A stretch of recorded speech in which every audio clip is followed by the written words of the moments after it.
was saying earlier, requires a cold chain. And a lot of lower level health facilities have a hard time maintaining or having a cold chain, and the oxytocin is either not there or is of low potency. I was at a meeting last week in Ethiopia on maternal and neonatal health, and there was a group that had just done a potency survey research from a couple of different countries, and they sampled oxytocin from the market and from clinics and providers, and looked at the potency of oxytocin and the second line, which is another drug called ergometrin, which also needs cold chain, I believe. Is that right, Krishna?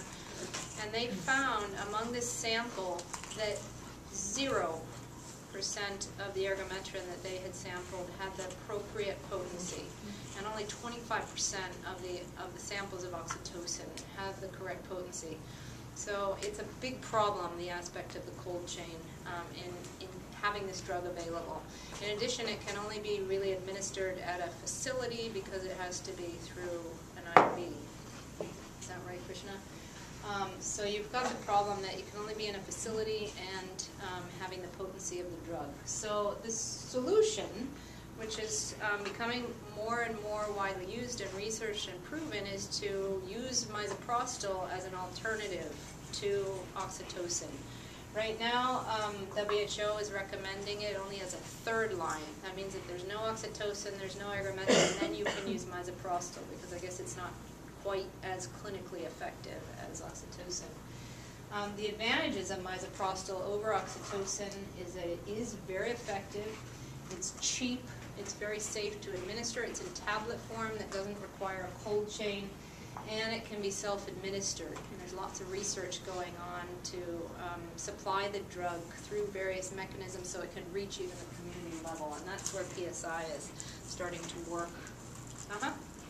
Just one thing, there are a couple of studies that have shown that oxytocin can be given intramuscular as well, and that's a much easier injection to give than intravenous. You need less training to do it safely. So some countries are now considering whether they can train their community health workers to administer oxytocin. Right. That doesn't solve the cold chain problem, though. That the technology is Uniject, right? Yeah.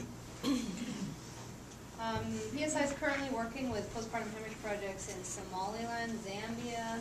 Oops, so Somaliland is there twice. Myanmar, Uganda, Nigeria, and Tanzania. I didn't want you to forget Somaliland. Everybody remember we were in Somaliland. It should be Mozambique. The second.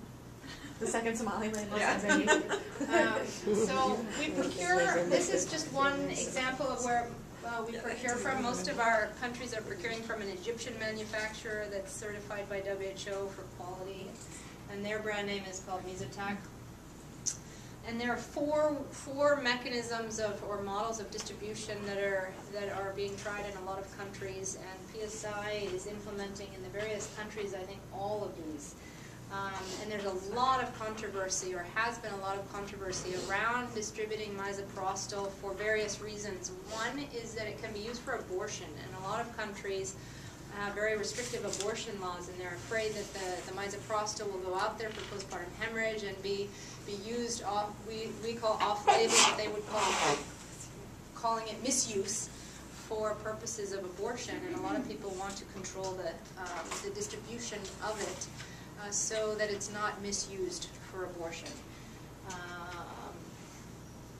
But there's been a number of trials and pilots to get misoprostol out to the community level as a life-saving intervention for postpartum hemorrhage. So some of the various ways that we're working on is, well, first of all, it can be administered and available at a health facility where there's no oxytocin. It can just be stored there, and so a lot of healthcare providers are using it now, and it is available in a lot of health facilities in many countries, and providers appreciate that it's there if and when they're not having oxytocin. It's also being tested to be given to pregnant women at an antenatal clinic visit, and they're counseled to take it home and to come back to the facility for delivery, but in the case that they can't make it back to the facility and they deliver at home, they should take these tablets right after they deliver. And there's a couple of trials that are just getting published and results circulated now, which are showing that this is very effective. That in fact, well, the concern with this was that ministries of health thought, well, if you give them misoprostol, it's almost like telling them they could deliver at home. And so they were concerned that it would disincentivize women to come back to the facility, and they were concerned that it would reduce the overall facility-based deliveries and encourage home delivery, which is the opposite of what ministries of health want. But the studies that have just come out have shown that that's not the case, that either facility-based deliveries have not gone down at all, or in fact there was a study that just showed that facility-based deliveries increased. And the logic behind that was that women were getting counseling. They were given the drug and they were told, come back to the facility and bring this with you when you come. Only if you can't make it back, then take it. So women are counseled to come back, and they have this, so they feel some sort of responsibility to go back to the facility and carry their medicine. So it's what's actually happened on the ground is not as ministries of health feared, although there's still a widespread concern about it. So there's still a lot of research being done, and it's certainly not all countries that are now sort of accepting that this should be done.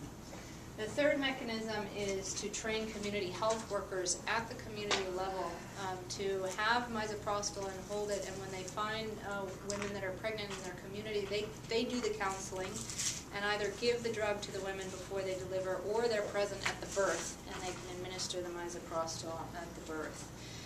And again, there's concerns about this because it's otherwise an ethical product, it's a medication, and the concern is, should we be having these lower level healthcare providers holding this drug and dispensing it to women? You know, what if they don't take it correctly? What if they overdose? What if you kill women because you're giving them the wrong dose? What if they use it for abortion and it's out there with all community health workers? So there's all these concerns about having this drug available at the community level.